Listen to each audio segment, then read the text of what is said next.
So, good morning po sa inyong lahat. So, ngayon maglinis tayo dito sa baba. Maglinis ako dito kasi marami ng damo.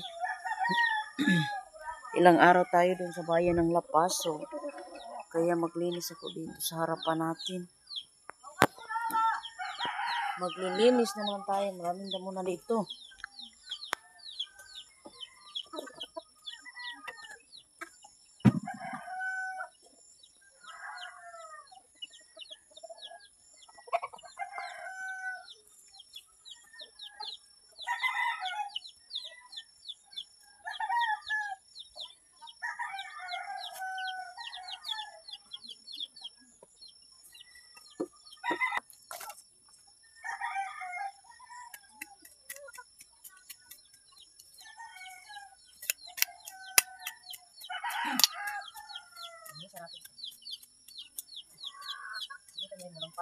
Medyo lang daw sila, sabi ng picture nila. Kaya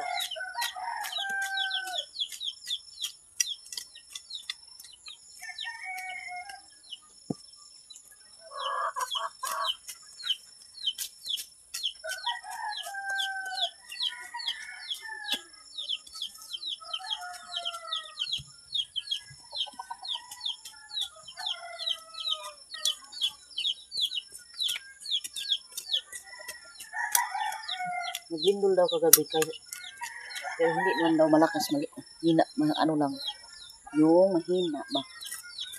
Hindi ko na alam na naglindol pala. Katulog na talaga ako kagabi. Wala nang kamalay-malay natin, naglilindol pala.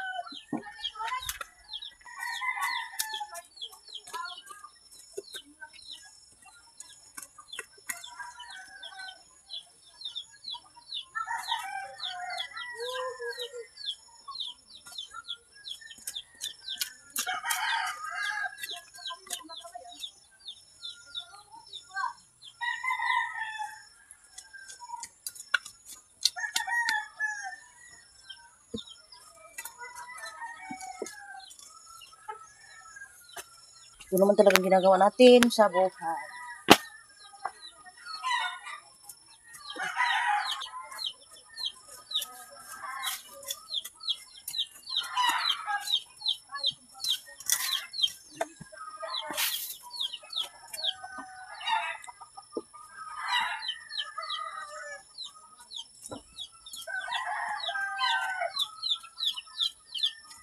Bukas na lang ang ano ko. Mag-schedule ako bukas.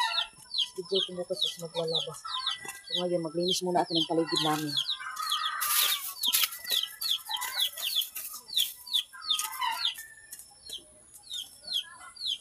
So itong ano natin gloves, hindi pa man to sira. So hindi po natin to yung dalawa doon sa box, hindi ko pa yun ginagamit.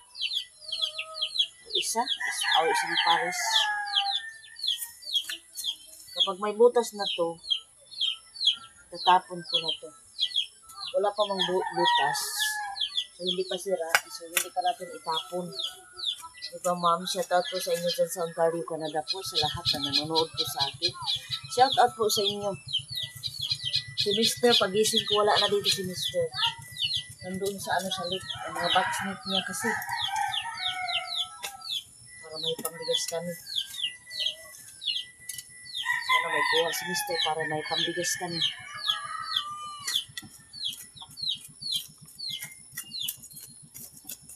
Alam nyo naman dito, bigas lang talaga ang kailangan dito sa amin.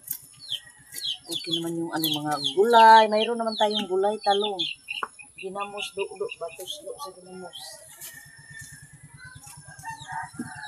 Ganyan naman talaga ang buhay. So si Mr. dinalian niya pag magkapunta dun sa lake kasi baka daw lumindol, sabi niya, bilisan ko to. Kung mag-ano ka dun, mag-ingat ka. Sabi ko.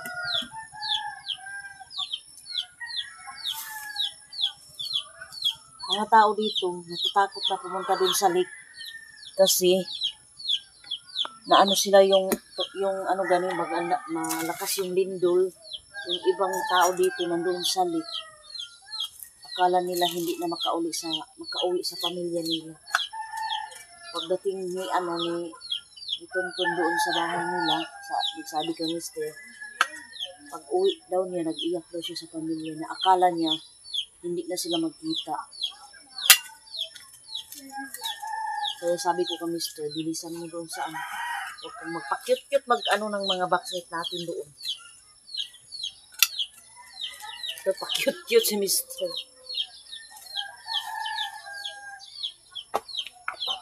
So, doon na tayo sa kabila. Natatakot na talaga mga tao dito punta doon sa lake. Sabi ng iba, kapag hindi tayo mag-ano doon sa lake, manghuli ng mga isda, na ibili natin ang bigas pag araw-araw. Malayo kasi ang mga dito sa yung mga boxnet ba. Isang oras bago ka makarating doon sa lake.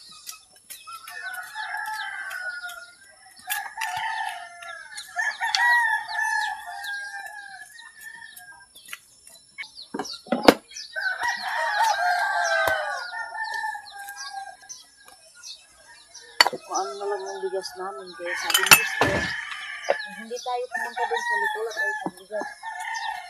Kuntinto naman tayo ng 1 kilong isda ba? 100 ang kilo. Pag maraming isda, 65, 80 ang kilo. Pero pag lang mga isda dito, doon kami sa sala natulog. Kasi sabi ni Mister, dito lang tayo kapag maglindol. Diretso kami lumakas. So yun, gagawin na natin itong balanghoy. Kunin ko na ito kasi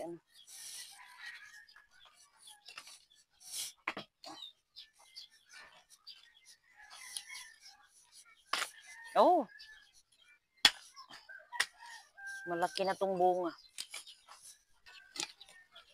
Wow, ang laki naman.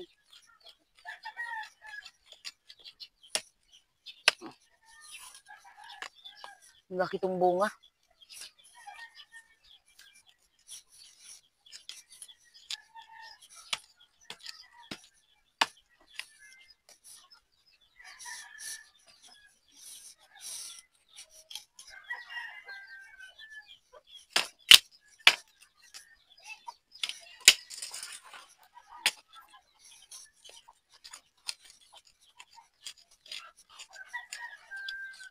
Para ma-snack natin mamaya.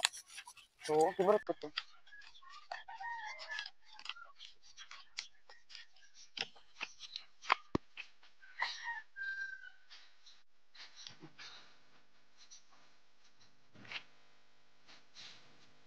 Wow. Ay, sis. Ito pala yung bunga. Wow. Bunga.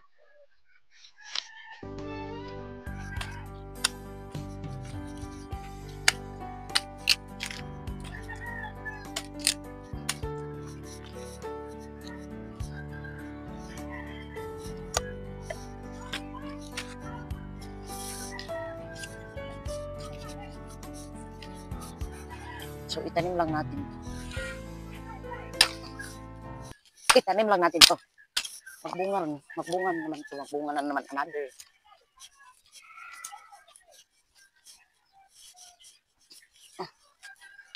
Pag hindi mo mabaha is makuha natin November.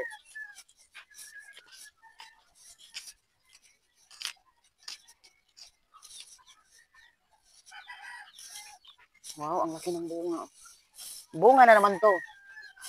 Anuhin natin to sa Lagyan natin ng tuno ba? Niyog. Si Mister hindi kumakain ito. Sa kulang, pinutos ng dahon ng saging.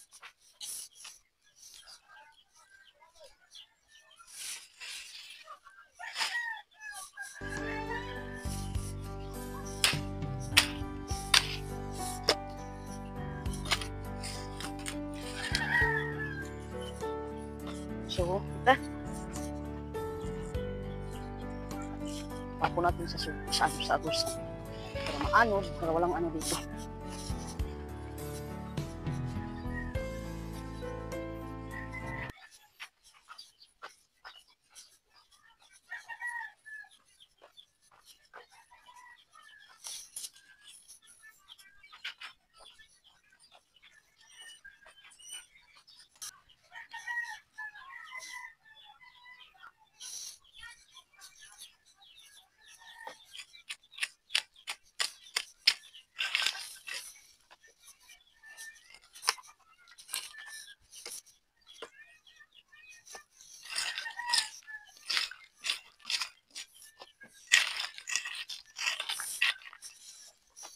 Dito si Mr. Mag gumagawa ng box knit dito.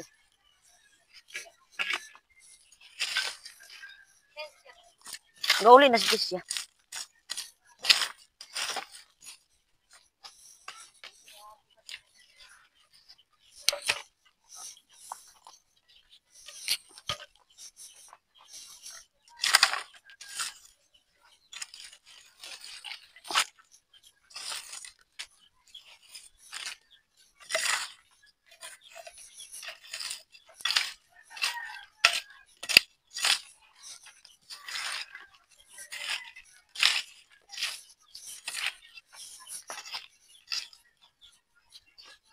Ito talaga ang ano na tala. Wala mo ulan. Jesus, hindi na matapos kung ano natin. Nag-ulan. Ulan man. Ay, ulan. Taligsik. Patak yung ano, ulan. Ay, mamaya na lang natin ito tapusin. Kasi ulan. Hindi pa sana to ano. Baka mabasa itong cellphone natin. Ilagay ko na lang sa ano. Sa planggana.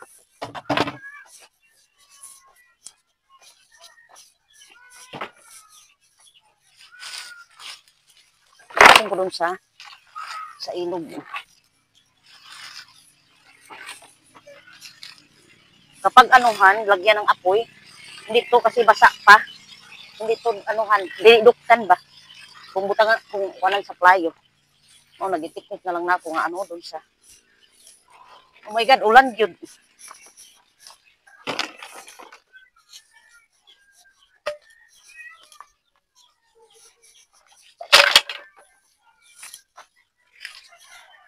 Dito natin ito.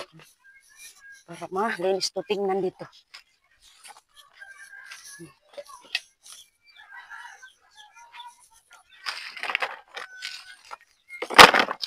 Ano natin yung cellphone natin kasi umuulan.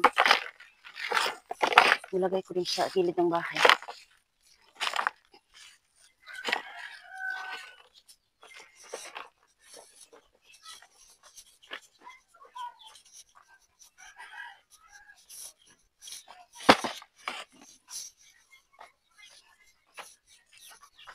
Wah, sele. So, labahan na natin itong ano natin, guantes.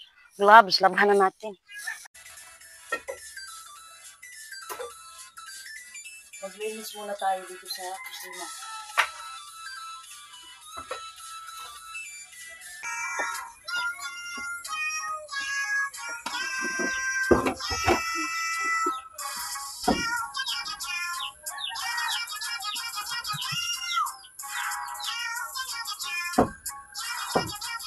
Tapos, lagyan natin ang tubig. Lagyan natin ang tubig para hindi suma.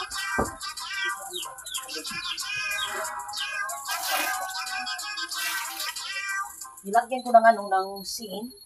Kasi plywood lang yun. Baka masunog ba. Nilagyan namin ng mister. So, thank you so much po ma'am sa ano natin. Hindi na tayo ulanan, ma'am. Oh, nag-itim na yung ano natin. So, hindi na tayo ulanan. Thank you so much po, ma'am, sa inyo.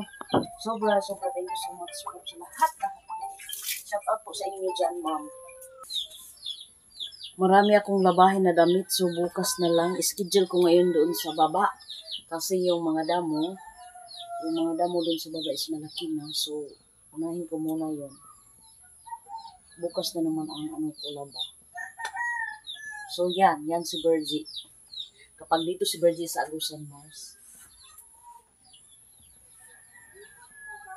Shout out sa lahat na nanonood po sa akin po. Una-una po, ma'am. Shout out po sa inyo dyan sa Ontario, Canada po. Si Ma'am Estrella. Shout out po dyan sa inyo sa Surigao. Shout out. Mag-iingat po kayo palagi, ma'am. Dyan sa Ontario, mag-iingat po kayo palagi dyan. Sa lahat. Then, sa inyo lahat, sa pamilya niyo, mag-iingat po kayo palagi. Una-una po si Manekers. Amping mo diya sa Bayugan. Bayugan, siguro si Manekers. Manekers, mag-amping mo diya kanunay. So, labi kami dari, amping yapon di dari kay. Siyempre, Agusan Mars, doon mi sa Suba. So, dinikali po mi dari.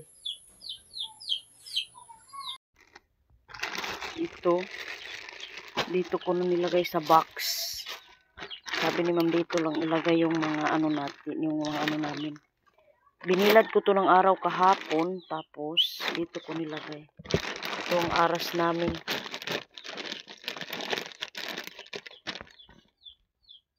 Ito ang wedding ring namin. Ito ang aras. Dito ko nilagay yung mga ano namin gamit. So, nandito na pala si Mr. Tingnan natin yung kuha niya. Reggie, sasapit ang may slide.